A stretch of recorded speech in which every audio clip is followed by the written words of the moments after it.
ಶ್ರೀನಿವಾಸಾಚಾರ್ಯರು. ವಿಶ್ವೇಶ್ವರಯ್ಯನವರು ತಮ್ಮ ಉತ್ತರವನ್ನು ನನಗೂ ತಿಳಿಯಪಡಿಸಿದರು. ಶ್ರೀನಿವಾಸಾಚಾರ್ಯರು ಬಹು ವರ್ಷಗಳಿಂದ ನನ್ನಲ್ಲಿ ಕೆಲಸ ಮಾಡಿದ್ದಾರೆ. ನಾನು ಹೈದರಾಬಾದಿನಲ್ಲಿ ಕೆಲಸ ಮಾಡುತ್ತಿದ್ದಾಗ ಇವರ ಸಹಾಯ ನನಗೆ ಬಹಳ ದೊಡ್ಡದಾಗಿತ್ತು. ಅವರು ನನ್ನ ಮರ್ಜಿಯನ್ನು ತಿಳಿದುಕೊಂಡಿದ್ದಾರೆ.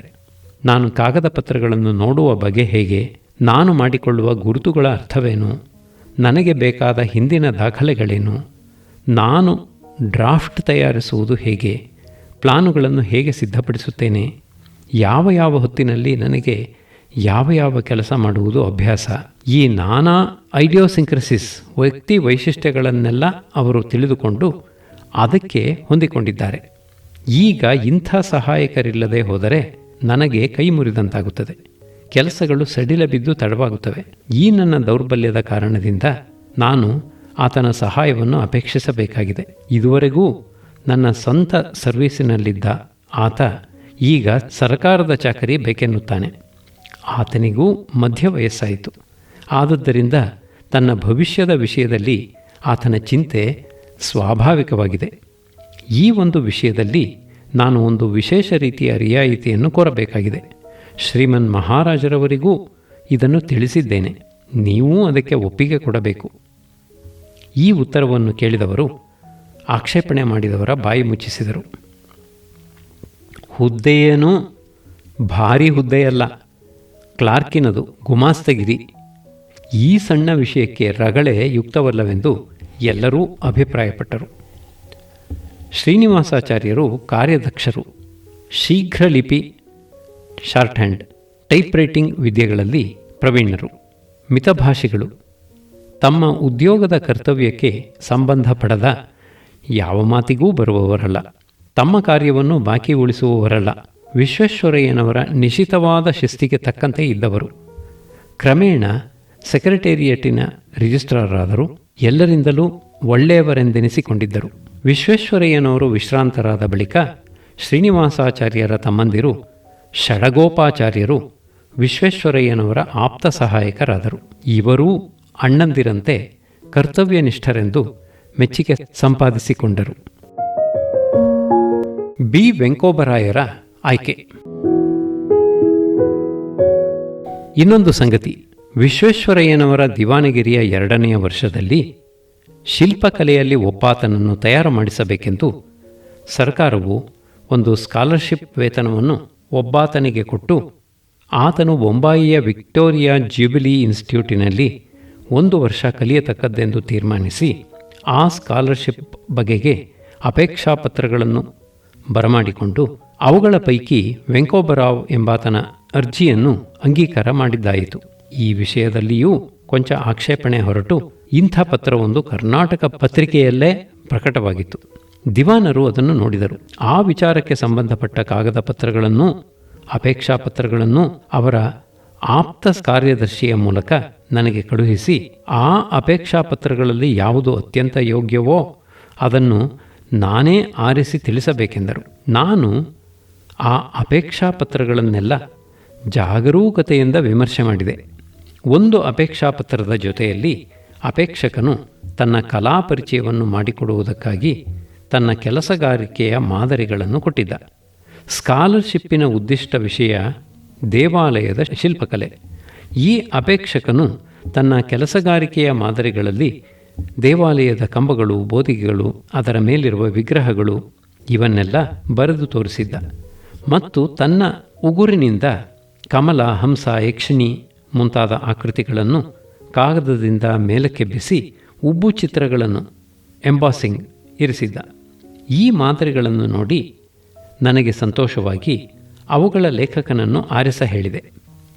ಆಮೇಲೆ ದಿವಾನರ ಕಾರ್ಯದರ್ಶಿ, ನೀವು ಆರಿಸಿರುವ ಅಪೇಕ್ಷಕನಿಗೆ ಈಗ ಸ್ಕಾಲರ್ಶಿಪ್ ಕೊಟ್ಟಿರುವುದು, ಆತನೇ ವೆಂಕೋಬರಾವ್ ಎಂದರು. ಆ ವೇಳೆಗೆ ನನಗೆ ಬಂಕಾಪುರದ ವೆಂಕೋಬರಾಯರ ಪರಿಚಯವಿರಲಿಲ್ಲ. ಅವರನ್ನು ಕಂಡಿದ್ದೆ, ಆದರೆ ಅವರಿಗೆ ಕಲಾ ಪರಿಶ್ರಮ ಉಂಟೆಂಬ ಸಂಗತಿ ನನಗೆ ತಿಳಿದಿರಲಿಲ್ಲ. ವೆಂಕೋಬರಾಯರು ಬೊಂಬಾಯಿಗೆ ಹೋಗಿ ಅಭ್ಯಾಸ ಮಾಡಿ ಬಂದ ಮೇಲೆ ಅವರನ್ನು ಆರ್ಕಿಯೋಲಾಜಿಕಲ್ ಶಾಸನದ ಇಲಾಖೆಯ ಶಿಲ್ಪಜ್ಞರನ್ನಾಗಿ ನೇಮಿಸಿದರು. ವೆಂಕೋಬರಾಯರು ಮೈಸೂರು ವಾಸ್ತುಶಿಲ್ಪವನ್ನು ಕುರಿತು ಕನ್ನಡದಲ್ಲಿ ಗ್ರಂಥ ಬರೆದಿದ್ದಾರೆ. ಕೃಷ್ಣಶಾಸ್ತ್ರಿಗಳವರು ಮೊದಲು ಅದನ್ನು ಪ್ರಬುದ್ಧ ಕರ್ನಾಟಕ ಪತ್ರಿಕೆಯಲ್ಲಿ ಪ್ರಕಟ ಮಾಡಿದರು. ಕಾಲಕ್ರಮದಲ್ಲಿ ಬಿ ವೆಂಕೋಬರಾಯರು ಕರ್ನಾಟಕ ಸಂಘದ ಕಾರ್ಯಸ್ಥರಾಗಿದ್ದದ್ದಲ್ಲದೆ ಕನ್ನಡ ಸಾಹಿತ್ಯ ಪರಿಷತ್ತಿಗೂ ಕೆಲಕಾಲ ಕಾರ್ಯದರ್ಶಿಯಾಗಿದ್ದು ನಮ್ಮೆಲ್ಲರ ಪ್ರೀತಿ ವಿಶ್ವಾಸಗಳಿಗೆ ಪಾತ್ರರಾದರು. ಹೊರಗಿನವರಿಗೆ ಉದ್ಯೋಗಾವಕಾಶ 1922-23 ಸುಮಾರಿನಲ್ಲಿ ವಿಶ್ವೇಶ್ವರಯ್ಯನವರು ಭದ್ರಾವತಿ ಕಾರ್ಖಾನೆಯ ಮೇಲ್ವಿಚಾರಣೆಯ ಭಾರವನ್ನು ವಹಿಸಿಕೊಂಡಿದ್ದರಷ್ಟೇ ಆ ಸಮಯದಲ್ಲಿ ರೈಟ್ ಆನರಬಲ್ VS ಶ್ರೀನಿವಾಸ ಶಾಸ್ತ್ರಿಗಳವರು ತಮ್ಮ ಮಿತ್ರಗೋಷ್ಠಿಯ ಸಮೇತರಾಗಿ ಭದ್ರಾವತಿಗೆ ಭೇಟಿ ಕೊಟ್ಟರು.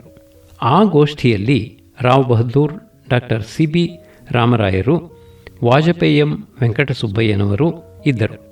ಮಿಕ್ಕವರಲ್ಲಿ ನಾನೂ ಒಬ್ಬ.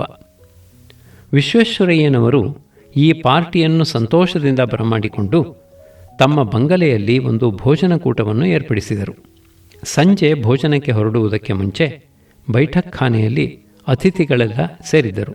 ಅವರಲ್ಲಿ ನ್ಯಾಪತಿ ಮಾಧವರಾಯರು, ಎಂ ವೆಂಕಟನಾರಣಪ್ಪನವರು, SG ಶಾಸ್ತ್ರಿಗಳವರು ಇದ್ದರು. ಆ ಅತಿಥಿ ಮಂಡಲದ ಭೋಜನ ಪೂರ್ವದ ಮಾತುಕತೆಯ ಕಾಲದಲ್ಲಿ SG ಶಾಸ್ತ್ರಿಗಳವರು ಪ್ರಾಸಂಗಿಕವಾಗಿ ಒಂದು ಪ್ರಶ್ನೆ ಎತ್ತಿದರು. ಮೈಸೂರು ಫಾರ್ ಮೈಸೂರಿಯನ್ಸ್, ಮೈಸೂರಿನ ಉದ್ಯೋಗಾವಕಾಶಗಳು ಮೈಸೂರಿನವರಿಗೆ ಎಂಬ ತತ್ವ ಉಂಟಲ್ಲ, ಅದರ ವಿಷಯದಲ್ಲಿ ಯಜಮಾನರ ಅಭಿಪ್ರಾಯವೇನೋ ತಿಳಿದುಕೊಳ್ಳಲು ಬಹುಮಂದಿಗೆ ಕುತೂಹಲವುಂಟು. ವಿಶ್ವೇಶ್ವರಯ್ಯನವರು ಒಡನೆಯೇ ಪ್ರತ್ಯುತ್ತರ ಹೇಳಿದರು. ಹೀಗೆ ಸಾಮಾನ್ಯಾಕಾರದಲ್ಲಿ ಆ ತತ್ವ ಒಪ್ಪಬೇಕಾದದ್ದೇ. ಆದರೆ ಪರಸ್ಥಳದವರನ್ನು ಅವಶ್ಯವಿದ್ದಾಗ ಕರೆದುಕೊಳ್ಳಬಾರದೆಂದು ಅದಕ್ಕೆ ಅರ್ಥವಾಗುವುದಿಲ್ಲ. ಮುಖ್ಯ ವಿಷಯಗಳು ಎರಡು: ಒಂದು ಕೆಲಸ, ಇನ್ನೊಂದು ಅದರ ನೀತಿ. ಕಾರ್ಯ ಮಾಡಲು ಸಮರ್ಥರಾದವರನ್ನು ನಾವು ಎಲ್ಲಿಂದಲಾದರೂ ತಂದುಕೊಳ್ಳಬಹುದು. ಅಮೆರಿಕದಿಂದ, ಆಸ್ಟ್ರೇಲಿಯಾದಿಂದ ನಾವು ಎಕ್ಸ್ಪರ್ಟುಗಳನ್ನು ಬರಮಾಡಿಕೊಳ್ಳಬೇಕಾಗಬಹುದು. ಆದರೆ ಅವರು ಬೇಡಿದಂತೆ ವೇತನಗಳನ್ನೂ ಭತ್ಯೆಗಳನ್ನೂ ಕೊಡಬಹುದು ಅವರಿಗೆ. ಆದರೆ ಅವರು ಮಾಡುತ್ತಿರುವ ಕೆಲಸ ದೇಶಕ್ಕೆ ಉಪಯುಕ್ತವಾದೀತೆ? ಅದು ನಮ್ಮ ದೇಶದ ಹಿತಕ್ಕಾಗಿ ನಡೆಯುತ್ತಿದೆಯೇ ಎಂಬುದನ್ನು ಕಾದು ನೋಡಬೇಕಾದದ್ದು ನಮ್ಮ ಕಣ್ಣು. ಕಾರ್ಯವನ್ನು ಚಿಂತಿಸುವ ಬುದ್ಧಿಯೂ ನಿರ್ದೇಶ ಮಾಡುವ ಕೈಯೂ ನಮ್ಮದಾಗಿರಬೇಕು.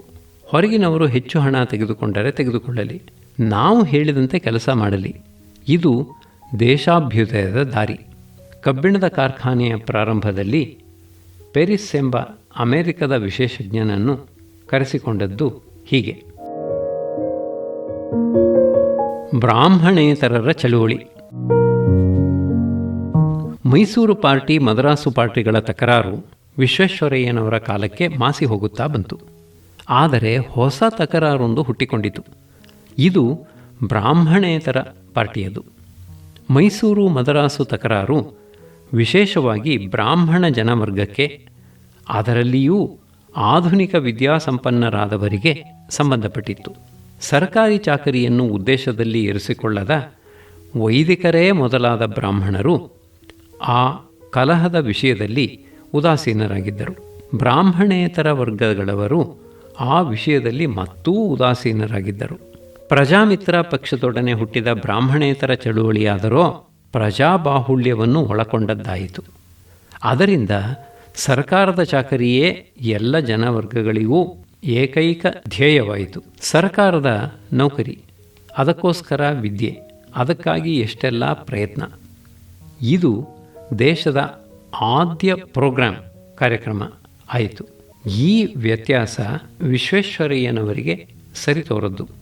ಅವರು ಅದನ್ನು ಒಪ್ಪಿ ನಡೆಸುವುದು ಅಸಾಧ್ಯವಾಯಿತು. Economic conference. ವಿಶ್ವೇಶ್ವರಯ್ಯನವರು ಮೈಸೂರಿಗೆ ಬಂದ ಬಳಿಕ ಮಾಡಿದ ಮೊಟ್ಟ ಮೊದಲನೆಯ ಪ್ರಸಿದ್ಧ ಕಾರ್ಯವೆಂದರೆ ಎಕನಾಮಿಕ್ ಕಾನ್ಫರೆನ್ಸ್.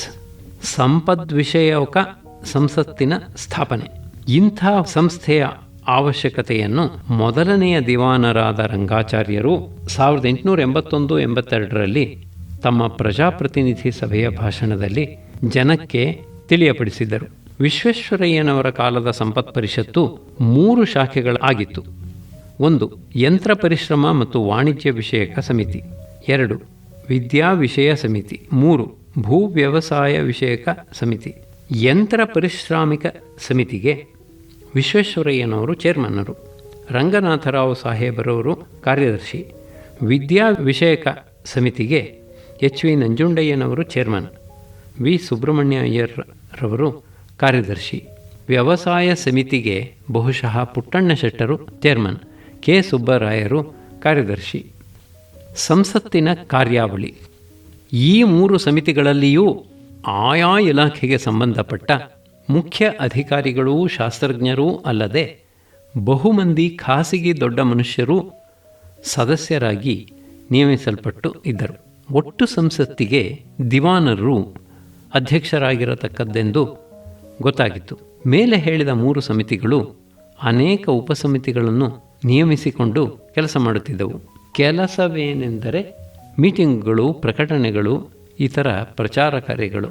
ನನಗೆ ಜ್ಞಾಪಕವಿರುವ ಒಂದೆರಡು ನಿದರ್ಶನಗಳನ್ನು ಮುಂದೆ ಹೇಳುತ್ತೇನೆ. ಇಕನಾಮಿಕ್ ಕಾನ್ಫರೆನ್ಸ್ ಸಂಸ್ಥೆಯು 2 ನಿಯತಕಾಲಿಕ ಪತ್ರಿಕೆಗಳನ್ನು ಆರಂಭಿಸಿತ್ತು.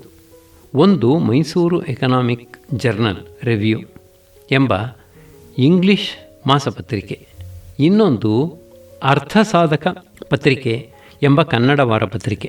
ರಾಜಚರಿತ ವಿಶಾರದ ರಾವ್ ಬಹದ್ದೂರ್ ಸಿ ಹಯವದನರಾಯರು ಇಂಗ್ಲಿಷ್ ಪತ್ರಿಕೆಗೆ ಸಂಪಾದಕರಾಗಿಯೂ ಕನ್ನಡ ಪತ್ರಿಕೆಗೆ ಮುಖ್ಯ ಸಂಪಾದಕರಾಗಿಯೂ ಇದ್ದರು.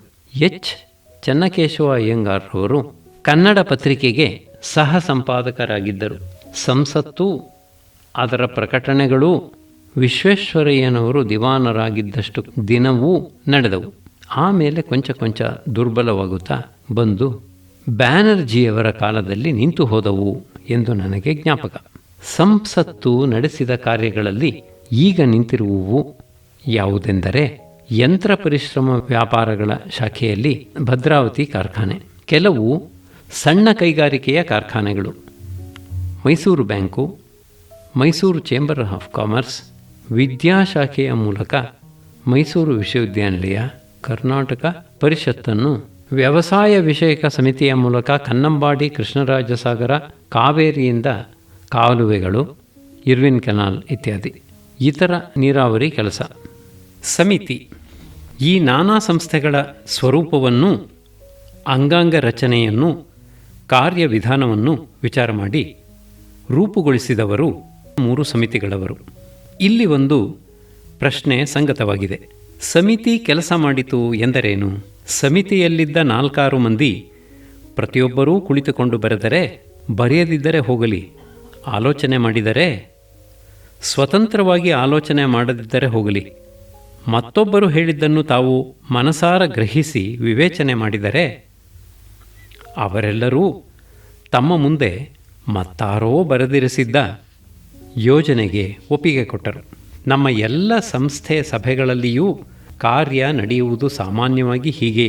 ಯಾರೋ ಒಬ್ಬಾತ ತನಗೆ ತೋರಿದಂತೆ ಆಲೋಚನೆ ಮಾಡಿ ಒಂದು ಯೋಜನೆಯನ್ನೋ ಠರಾವನ್ನೋ ತಯಾರಿಸಿ ಸಮಿತಿಯ ಮುಂದೆ ಇರಿಸುತ್ತಾನೆ. ಸಮಿತಿ ಅದನ್ನು ಅಂಗೀಕರಿಸುತ್ತದೆ. ಅದರಂತೆ ನಡೆಯಿತು ಇಕನಾಮಿಕ್ ಕಾನ್ಫರೆನ್ಸಿನಲ್ಲಿ. ಕೆಲವು ಸಲಹೆಗಳು, ಆದರೆ ಕೆಲವು ವಿಶೇಷ ಪ್ರಸಂಗಗಳು ನಡೆದಾಗ ಸಮಿತಿಯ ಸದಸ್ಯರು ಏನು ಮಾಡುತ್ತಿದ್ದರು ಎಂಬ ಪ್ರಶ್ನೆ ಅನಿವಾರ್ಯವಾಗುತ್ತದೆ. ಒಂದಾನೊಂದು ಸಮಿತಿಯಲ್ಲಿ ಡಯರಿ ಸ್ಕೀಮ್, ಹೈನಿನ ಕಾರ್ಖಾನೆ ಯೋಜನೆ ತಯಾರು ಮಾಡಿದವರು ಆ ಸಮಿತಿಯ ಕಾರ್ಯದರ್ಶಿ. ಯೋಜನೆ ಹೀಗೆ: ಹೈನು ಕಾರ್ಖಾನೆಯಲ್ಲಿ 10 ದನಗಳನ್ನು 15 ಎಮ್ಮೆಗಳನ್ನು ಇರಿಸತಕ್ಕದ್ದು. ಎಮ್ಮೆ ದಿನವೊಂದಕ್ಕೆ ಬೆಳಗ್ಗೆ 2 ಸೇರು ಹಾಲು ಕೊಡುತ್ತದೆ, ಸಂಜೆ 1.5 ಸೇರು ಹಾಲು ಕೊಡುತ್ತದೆ. ಹೀಗೆ ವರ್ಷವೊಂದಕ್ಕೆ ಒಂದು ಎಮ್ಮೆ ಹಗಲು ರಾತ್ರಿ ಸೇರಿ 1277.5 ಸೇರು ಹಾಲು ಕೊಡುತ್ತದೆ. ಇದನ್ನು ರೂಪಾಯಿಗೆ 4 ಸೇರಿನಂತೆ ಮಾರಿದರೆ ಬರುವ ವರಮಾನ 320 ರೂಪಾಯಿ. 9 ತಿಂಗಳಿಗೆ ಒಂದು ಕರುವಿನಂತೆ, ಒಂದು ಕರುವಿಗೆ 25 ರೂಪಾಯಿ. ಒಟ್ಟು ವರಮಾನ ಒಂದು ಎಮ್ಮೆಯಿಂದ 345 ರೂಪಾಯಿ. ಆಕಳಿಂದ ವರಮಾನವೂ ಇದೇ ರೀತಿ ಲೆಕ್ಕ. ಈ ಒಟ್ಟು ವರಮಾನದಲ್ಲಿ ಹುಲ್ಲು, ತೌಡು ವಗೈರೆ ಖರ್ಚು ಕಳೆಯಲಾಗಿ 8,000 ರೂಪಾಯಿ ಲಾಭ. ಈ ಅಂಕೆಗಳು ಭಾವನಾ ಮಾತ್ರದವು. ಈ ಯೋಜನೆ ಕಾನ್ಫರೆನ್ಸಿನ ಸಮಗ್ರ ಅಧಿವೇಶನದಲ್ಲಿ ಅನುಮೋದನೆಗಾಗಿ ಬಂದಿತು. ಆಗ ಒಬ್ಬ ಸದಸ್ಯರು, ಬಹುಶಃ ಚಿಕ್ಕಮಗಳೂರಿನ ಕಾಫಿ ಪ್ಲಾಂಟರ್ ಶ್ರೀನಿವಾಸರಾಯರು, ಎದ್ದು ನಿಂತು ಕೇಳಿದರು, ಇದು ಯಾವ ಸೀಮೆಯ ದನ ಸ್ವಾಮಿ? ಒಂದು ದಿನವೂ ತಪ್ಪದೆ ಬೆಳಗ್ಗೆ 2 ಸೇರು ಸಂಜೆ 1.5 ಸೇರು ಹಾಲನ್ನು ಅಳೆದು ಕರೆಯುವುದಲ್ಲದೆ ಲೆಕ್ಕಾಚಾರವಾಗಿ 9 ತಿಂಗಳಿಗೊಂದು ಕರುವನ್ನು ಹಾಕುವುದು. ಆಗಲೇ ಎಲ್ಲರ ಗಮನವೂ ಅತ್ತ ಕಡೆ ಹರಿದದ್ದು. ಆಗ ರಾಯರ ಮುಖಭಂಗಿಯೂ ಕೃತಕ ಗಾಂಭೀರ್ಯವೂ ಎಲ್ಲರನ್ನೂ ಗೊಳ್ಳೆಂದು ನಗುವಂತೆ ಮಾಡಿದವು. ಈ ಸಮಿತಿಗೆ ಸೆಕ್ರೆಟರಿಗಳು ಕೆ. ಸುಬ್ಬರಾಯರು. ಆದದ್ದರಿಂದ ಯೋಜನೆಗೆ ಸುಬ್ಬರಾಯರ ಡೇರಿ ಎಂದು ಹೆಸರಾಯಿತು. ಇನ್ನೊಂದು ಪ್ರಸಂಗ ಇಂಥದ್ದು ನೆನಪಿಗೆ ಬರುತ್ತದೆ. ಸೆಂಟ್ರಲ್ ಕಾಲೇಜಿನಲ್ಲಿ ಭೂಗರ್ಭ ವಿಜ್ಞಾನದ ಪ್ರೊಫೆಸರ್ ಆಗಿದ್ದ VS ಸಾಂಬಶಿವಯ್ಯರ್ ಅವರು ವಿಜ್ಞಾನ ಪರಿಶ್ರಮಾದಿ ವಿಷಯಗಳಲ್ಲಿ ತುಂಬ ಉತ್ಸಾಹಿಗಳು. ಆ ಮಹನೀಯರು ಮೈಸೂರಿನ ಖನಿಜ ಸಂಪತ್ತು, ಜಲಾಶಯ ಸಂಪತ್ತು, ಅರಣ್ಯ ಸಂಪತ್ತು ಮೊದಲಾದವನ್ನು ಕುರಿತ ದೊಡ್ಡ ವರದಿಯೊಂದನ್ನು ತಯಾರು ಮಾಡಿ ಒಪ್ಪಿಸಿದ್ದರು. ಅದು ಬಹು ಅಮೂಲ್ಯವಾದ ವರದಿ. ದೇಶದ ಸಂಪತ್ತನ್ನು ಲೆಕ್ಕಾಚಾರವಾಗಿ ತಿಳಿದುಕೊಳ್ಳಬೇಕೆಂಬ ಆಕಾಂಕ್ಷೆ ಉಳ್ಳವರಿಗೆ ಅದು ಆಕರ ಗ್ರಂಥ. ಅದರಲ್ಲಿಯೂ ಒಂದು ಸಲಹೆಯನ್ನು ನೋಡೋಣ. ಮಲೆನಾಡು ಪ್ರಾಂತದ ಕಾಡುಗಳಲ್ಲಿ ಹುಲ್ಲು ಆಳಾಳುದ್ದ ಬೆಳೆದಿರುತ್ತದೆ. 100 ಜನ ಕುಯ್ಯುವ ಆಳುಗಳನ್ನು ಗೊತ್ತು ಮಾಡಿ ಅವರು ಪ್ರತಿದಿನವೂ ಈ ಹುಲ್ಲನ್ನು ಕೊಯ್ದು ಪಿಂಡಿ ಪಿಂಡಿಗಳಾಗಿ ಕಟ್ಟಿ ಆ ಪಿಂಡಿಗಳನ್ನು ಬೇಲುಗಳಾಗಿ ಜೋಡಿಸಿ ಆ ಬೇಲುಗಳಿಗೆ ಭದ್ರವಾದ ಕಬ್ಬಿಣದ ಪಟ್ಟಿಗಳನ್ನು ಕಟ್ಟಿ ಇಂಥ 100 ಬೇಲುಗಳು ಸಿದ್ಧವಾದಾಗ ಅವನ್ನು ಬಾಬಾಬುಡನ್ ಬೆಟ್ಟದ ಪಶ್ಚಿಮ ದಿಕ್ಕಿನ ಇಳಿಜಾರಿನಲ್ಲಿ ವರಸೆಯಾಗಿ ಜೋಡಿಸಿ ಅಲ್ಲಿಂದ ಬಲವಾಗಿ ಒದ್ದು ಉರುಳಿಸತಕ್ಕದ್ದು. ಆಗ ಹುಲ್ಲಿನ ಬೇಲುಗಳು ತಾವಾಗಿ ಯಾವ ಖರ್ಚೂ ಇಲ್ಲದೆ ಉರುಳಿಕೊಂಡು ಸಮುದ್ರ ತೀರವನ್ನು ಸೇರುತ್ತವೆ. ಅಲ್ಲಿಂದ ಹುಲ್ಲನ್ನು ದೋಣಿಗಳ ಮೇಲೆ ವ್ಯಾಪಾರ ಸ್ಥಾನಗಳಿಗೆ ಸಾಗಿಸತಕ್ಕದ್ದು. ಮತ್ತೊಬ್ಬ ಮಹನೀಯರ ಒಂದು ಸಲಹೆ. ಬೆಂಗಳೂರಿನಲ್ಲಿ ನಾಟಕ ಶಾಲೆಗಳು 4 ಇವೆ. ಒಂದೊಂದರಲ್ಲಿಯೂ ಸಾವಿರ ಜನ ಸೇರುತ್ತಾರೆ. ಆ ನಾಟಕ ಶಾಲೆಗಳ ಸಮೀಪದಲ್ಲಿ 4-5 ಬೇರೆ ಬೇರೆ ತೊಟ್ಟಿಗಳನ್ನು ಕಟ್ಟಿಸಿ ಅವುಗಳಲ್ಲಿ ಮೂತ್ರ ಸಂಗ್ರಹ ಮಾಡಿ ಅದರಿಂದ ಅಮೋನಿಯಂ ಸಲ್ಫೇಟ್ ತಯಾರಿಸಬಹುದು. ಇಂಥ ಸಲಹೆಗಳು 10 ಬಂದವು. ಇಕನಾಮಿಕ್ ಕಾನ್ಫರೆನ್ಸ್ ಸಂಸ್ಥೆ ಹೀಗೆ ನಗೆಗೀಡಾಯಿತು. ಆದರೆ ಆ ಸಂಸ್ಥೆಯಿಂದ ಶಾಶ್ವತವಾಗಿ ಪ್ರಯೋಜಕವಾದ ಕಾರ್ಯಗಳು ಏನೂ ನಡೆಯಲಿಲ್ಲ ಎಂದು ಯಾರೂ ಹೇಳರು. ಈ ಮೇಲೆ ಅದರ ಮುಖ್ಯ ಕಾರ್ಯಗಳಲ್ಲಿ ಪ್ರಸಿದ್ಧವಾಗಿ ನಿಂತಿರುವ ಕೆಲವನ್ನು ಹೇಳಿದ್ದಾಗಿದೆ. ಮೈಸೂರು ವಿಶ್ವವಿದ್ಯಾನಿಲಯ, ಮೈಸೂರು ಬ್ಯಾಂಕ್, ಭದ್ರಾವತಿ ಕಾರ್ಖಾನೆ, ಕೃಷ್ಣರಾಜ ಸಾಗರ ಮೊದಲಾದವನ್ನು. ಈ ನಾನಾ ಶಾಶ್ವತ ಕಾರ್ಯಗಳ ಸಂಕಲ್ಪ ಉದಿಸಿದ್ದು ವಿಶ್ವೇಶ್ವರಯ್ಯನವರ ಚಿತ್ತದಲ್ಲಿ. Sir K. ಶೇಷಾದ್ರಿ ಅಯ್ಯರ್ ಅವರ ಚಿತ್ತಕ್ಕೆ ತೋರಿಬಂದ ಶಿವನ ಸಮುದ್ರದ ವಿದ್ಯುತ್ ಶಕ್ತಿ, ಮಾರಿ ಕಣಿವೆಯ ಜಲಾಶಯ ಮೊದಲಾದ ಭಾರೀ ಯೋಜನೆಗಳನ್ನು ಅವರು ಯಾವ ಇಕನಾಮಿಕ್ ಕಾನ್ಫರೆನ್ಸಿನ ಸಹಾಯವೂ ಇಲ್ಲದೆ ರೂಪುಗೊಳಿಸಿದಂತೆ ವಿಶ್ವೇಶ್ವರಯ್ಯನವರು ತಮ್ಮ ಸ್ವಶಕ್ತಿಯಿಂದಲೇ ಆ ಮಹಾಕಾರ್ಯಗಳನ್ನು ಸಾಂಗವಾಗಿ ನೆರವೇರಿಸಬಹುದಾಗಿತ್ತು. ಅದು ವಾಸ್ತವವಾಗಿ ನಡೆದದ್ದು ಹಾಗೆಯೇ. ತಮ್ಮ ಪ್ರತಿಭೆ ಸಾಮರ್ಥ್ಯಗಳಿಂದ ತಾವು ನಡೆಸಿದ ಕಾರ್ಯಕಲಾಪಗಳ ಕೀರ್ತಿಯನ್ನು ವಿಶ್ವೇಶ್ವರಯ್ಯನವರು ತಾವು ಸ್ಥಾಪಿಸಿದ ಸಂಸ್ಥೆಗೆ ಧಾರೆ ಎರೆದರು. ಇಕನಾಮಿಕ್ ಕಾನ್ಫರೆನ್ಸ್ ಸಂಸ್ಥೆಯ ಚರಿತ್ರೆಯಲ್ಲಿ ಇನ್ನೊಂದು ಭಾಗ ನೂತನ ಭಾವನೆಗಳ ಪ್ರಚಾರ ರೂಪವಾದದ್ದು. ಆ ಸಂಸ್ಥೆಯ ಶಾಖೆಗಳೂ ಅಧಿಕಾರಿಗಳೂ ಗ್ರಾಮಾಂತರಗಳಲ್ಲಿ ಸಭೆ ಮಾಡಿ ಓಡಾಟ ಚಟುವಟಿಕೆ ನಡೆಸಿದ್ದರ ಫಲವಾಗಿ ಜನಸಾಮಾನ್ಯರಲ್ಲಿ ಕೊಂಚ ಮಟ್ಟಿನ ನವನಾಗರಿಕತೆಯ ಭಾವನೆಗಳು ಹರಡುವಂತಾಯಿತು. ಮುಖ್ಯವಾಗಿ ಆ ಪ್ರಯತ್ನದ ವಿಷಯದಲ್ಲಿ ಇರುವ ಆಕ್ಷೇಪಣೆಗಳು 2. 1. ಮಾತು ಹೆಚ್ಚು, ಕೆಲಸ ಕಡಿಮೆ. 2. ಆದ ವೆಚ್ಚಕ್ಕೆ ತಕ್ಕ ಆದಾಯ ಇಲ್ಲದೆ ಹೋಯಿತು. ಇಕನಾಮಿಕ್ ಕಾನ್ಫರೆನ್ಸಿಗಾಗಿ ವೆಚ್ಚವಾದ ಹಣವನ್ನು ಬಹು ಭಾರಿಯದೆಂದು ಈ ಹೊತ್ತು ಜನ ಎಣಿಸದೆ ಹೋಗಬಹುದು. ಪಂಚವಾರ್ಷಿಕ ಯೋಜನೆಗಳು ತಿಂದಿರುವ ಹಣ ಲಕ್ಷ ಕೋಟಿಗಳಷ್ಟಲ್ಲ, ಅರ್ಬುದನ್ಯರ್ಬುದಗಳಷ್ಟು. ಅದರ ಮುಂದೆ 50 ವರ್ಷಗಳ ಹಿಂದೆ ಇಕನಾಮಿಕ್ ಕಾನ್ಫರೆನ್ಸಿಗಾಗಿ ಮಾಡಿದ ವೆಚ್ಚ ಎಷ್ಟರದು? ಮಹಾಗಜಾ ಪಲಾಯಂತೆ ಮಶಕಾನಾಂತು ಕಾಕಥ. ಖರ್ಚಿನ ವಿಧಾನ. ಆದರೂ ಹಣ 1 10 100 ಅದು ಪೋಲಾಗುವ ವಿಧಾನ ಬಹುಮಟ್ಟಿಗೆ ಒಂದನ್ನೊಂದು ಹೋಲುವುದಾಗಿರುತ್ತದೆ. ಇಕನಾಮಿಕ್ ಕಾನ್ಫರೆನ್ಸಿನ ಖರ್ಚಿನ ವಿಧಾನಗಳಲ್ಲಿ ಮುಖ್ಯವಾದವು 3. 1. ಮೆಂಬರುಗಳ ಪ್ರಯಾಣ ವೆಚ್ಚ. 2. ಭಾರೀ ಟಿಫಿನ್ನುಗಳು. 3. ಅನಾವಶ್ಯಕವಾದ ಮುದ್ರಣ. ಅನೇಕ ಮಂದಿ ಮೆಂಬರುಗಳಿಗೆ ಪ್ರಯಾಣ ಭತ್ಯವೇ ಮುಖ್ಯ ಜೀವನೋಪಾಯ ಎಂದು ಧಾರಾಳವಾಗಿ ಹೇಳಿಕೊಳ್ಳುತ್ತಿದ್ದರು. ಹರಿಹರದ ಆಚೆಯಿಂದ, ಕಡೂರಿನ ದೂರದ ಹಳ್ಳಿಯಿಂದ, ಹೀಗೆ ಯಾವುದೋ ಅವಿಜ್ಞಾತವಾದ ಮೂಲೆ ಮಡುಕುಗಳಿಂದ ತಾವು ಬರುತ್ತಿರುವಂತೆ ಬಿಲ್ ಮಾಡಿ ಭತ್ಯಾಗಿಟ್ಟಿಸಿಕೊಳ್ಳುತ್ತಿದ್ದರು. ಒಂದೇ ದಿನ 2-3 ಕಮಿಟಿಗಳ ಮೀಟಿಂಗುಗಳ ನೆವದಿಂದ ಬೇರೆ ಬೇರೆ ಇಲಾಖೆಗಳಿಗೆ 2-3 ಬಿಲ್ ಮಾಡುತ್ತಿದ್ದುದು ಉಂಟು. ಸೋಮವಾರ ಒಂದು ಮೀಟಿಂಗ್, ಮಾರನೆಯ ಬುಧವಾರ ಇನ್ನೊಂದು ಮೀಟಿಂಗು. ಈ ನಡುವಣ ಒಂದು ದಿನ ತಮ್ಮ ಊರಿಗೆ ಹೋಗಿ ಬಂದಂತೆ ಬಿಲ್ ಮಾಡಿ ಗೆದ್ದವರೂ ಉಂಟು. ಹೀಗೆ 100 ಮಂದಿಗೆ ಸುಲಭ ಜೀವನ. ಫಲಾಹಾರ. ಇನ್ನು ಫಲಾಹಾರದ ವಿಷಯ, ಅದು ನ ಭೂತೋ ನ ಭವಿಷ್ಯತಿ. ಮೀಟಿಂಗ್ ನಡೆದ ಪ್ರತಿ ದಿವಸವೂ ಫಲಾಹಾರದ ಪರಿಠವಣೆ ಹೀಗೆ: 1. ಬೆಂದದ್ದು, ಸಪ್ಪೆ, ಖಾರ ಗುಗ್ಗುರಿಗಳು, ಸಿಹಿ ದಮ್ರೊಟ್ಟು ವಗೈರೆ. 2. ಕರಿದದ್ದು. 3. ಹುರಿದದ್ದು, ಗೋಡಂಬಿ ಬಾದಾಮಿ ವಗೈರೆ. 4. ಅರೆದದ್ದು, ಬಾದಾಮಿ ಹಲ್ವ. 5. ಹಸಿಯದು, ಕೋಸುಂಬರಿ ಎಳ್ನೀರು ವಗೈರೆ. 6. ಪಾನಕಗಳು, ಟೀ, ಕಾಫಿ, ಸೋಡಾ, ಲೆಮನೇಟ್ ವಗೈರೆ. 7. ಬೀಡಿ, ಚುಟ್ಟ ವಗೈರೆ. ಇದರಲ್ಲಿ ಇನ್ನೊಂದು ವಿಷಯ, ಕೆಲ ಮಂದಿ ಮೆಂಬರುಗಳು ಬಹುಶಃ ಬೆಳಗಿನಿಂದ ಉಪವಾಸವಿದ್ದು ಮೀಟಿಂಗಿನ ಹೊತ್ತಿಗೆ 1 ಗಂಟೆ ಮುಂಚೆ ಬರುವರು. ಸಭಾಸ್ಥಳದ ಪಕ್ಕದ ಕೋಣೆಯಲ್ಲಿ ಇರುವ ತರತೀಪುಗಳನ್ನು ನೋಡಿ ಕೊಂಚ ಕೊಂಚ ಕೇಳುವರು. ಸರಬರಾಯಿ ಮಾಡುವಾತನಿಗೆ ಕೊಡೆನು ಎನ್ನಲು ಭಯ. ತನ್ನ ಸಾಮಗ್ರಿ ಚೆನ್ನಾಗಿಲ್ಲವೆಂದು ಯಾರಾದರೂ ಪುಕಾರು ಮಾಡಿದರೆ ತನ್ನ ವ್ಯಾಪಾರಕ್ಕೆ ಸೊನ್ನೆ ಬಿದ್ದೀತು. ಹೀಗೆ ಅವನು ಕೊಟ್ಟ 1-2 ತಟ್ಟೆಗಳನ್ನು ಮೆಂಬರು ಖಾಲಿ ಮಾಡುವರು. ಆಮೇಲೆ ಮಧ್ಯಾಹ್ನೋತ್ತರ 1 ಗಂಟೆಗೋ 2 ಗಂಟೆಗೋ ಗೊತ್ತಾಗದಂತೆ ಉಪಾಹಾರ ಬೇರೆ. ಆಗ ನಮ್ಮ ಮೆಂಬರು ಕ್ರಮವಾಗಿ 1-2 ಪ್ಲೇಟುಗಳನ್ನು ಚೊಕ್ಕಟ ಮಾಡುವರು. ಮೀಟಿಂಗಿಗೆ ಹಾಜರಿದ್ದದ್ದಾಯಿತು, ಸ್ವಂತ ಖರ್ಚಿಲ್ಲದೆ ಹೊಟ್ಟೆ ತುಂಬಿಸಿಕೊಂಡದ್ದಾಯಿತು. ಹೀಗೆ 2 ವಿಧಗಳಿಂದಲೂ ಹಣ ಗಂಟು. ಇದನ್ನು ನನ್ನ ಕಲ್ಪನೆ ಎಂದು ಯಾರೂ ತಳ್ಳಿ ಹಾಕಬೇಕಾದದ್ದಿಲ್ಲ. ನೆಹರು ಯುಗದಲ್ಲಿ ಲೋಕಸಭೆ, ರಾಜ್ಯಸಭೆಗಳ ಸದಸ್ಯ ಮಹಾಶಯರೆಷ್ಟೋ ಮಂದಿ ಇದೇ ನೀತಿಯನ್ನು ಅನುಸರಿಸುತ್ತಿರುವಂತೆ. ವರ್ಧತಾಂ ಅಭಿವರ್ಧತಾಂ. ಕುಚೇಷ್ಟೆ. ದೊಡ್ಡವರನ್ನು ಹಾಸ್ಯ ಮಾಡುವುದು, ಅವರಿಗೆ ಮೋಸ ಮಾಡುವುದು ಸುಲಭ. ಒಂದು ವ್ರತನಿಷ್ಠೆ ಇಟ್ಟುಕೊಂಡಿರುವವರ ನಡವಳಿಕೆಯಲ್ಲಿ ಲಘು ಮನಸ್ಸಿನವರು ನಗಲು ಕಾರಣವಾದ ಸಂದರ್ಭಗಳು ಎಷ್ಟೋ ಇರುತ್ತವೆ. ಒಂದು ಮಹಾದೀಕ್ಷೆಯಲ್ಲಿ ಮನಸ್ಸನ್ನು ಮಗ್ನ ಮಾಡಿರುವವರು ಚಿಲ್ಲರೆ ವಿಷಯಗಳನ್ನು ಗಮನಕ್ಕೆ ತೆಗೆದುಕೊಳ್ಳಲಾರರು. ಆದದ್ದರಿಂದ ಚಿಲ್ಲರೆ ವಿಷಯಗಳಲ್ಲಿ ಅವರ ಕಣ್ಣಿಗೆ ಮಣ್ಣೆರಚುವುದು ಸುಲಭದ ಕೆಲಸ. ವಿಶ್ವೇಶ್ವರಯ್ಯನವರ ವಿಷಯದಲ್ಲಿ ಹೀಗೆ ಹಾಸ್ಯಾಸ್ಪದಗಳಾದ ಪ್ರಸಂಗಗಳು, ವಂಚಕರ ಗೆಲುವಿನ ಪ್ರಸಂಗಗಳು ಎಷ್ಟೋ ಉಂಟು. ವಿಶ್ವೇಶ್ವರಯ್ಯನವರು ಕಾಲಕ್ಕೆ ಹೆಚ್ಚು ಬೆಲೆ ಕೊಟ್ಟಿದ್ದರೆಂಬ ಸಂಗತಿ ಎಲ್ಲರಿಗೂ ತಿಳಿದದ್ದು. ಒಬ್ಬನೊಬ್ಬ ಅಮಲ್ದಾರನು ಈ ಉಪದೇಶವನ್ನು ತಾನು ಅಕ್ಷರಶಃ ಅನುಸರಿಸುತ್ತಿರುವೆನೆಂದು ಸೂಚಿಸಲು ತನ್ನ ಸ್ವಂತ ವೇಳಾಪಟ್ಟಿಯೊಂದನ್ನು ಬರೆಯಿಸಿ ಅದರ ಪ್ರತಿಯನ್ನು ತಾಲೂಕು ಕಚೇರಿಯ ನೋಟಿಸ್ ಬೋರ್ಡಿನ ಮೇಲೆ ಎಲ್ಲರಿಗೂ ಕಾಣುವಂತೆ ಅಂಟಿಸಿದ್ದ.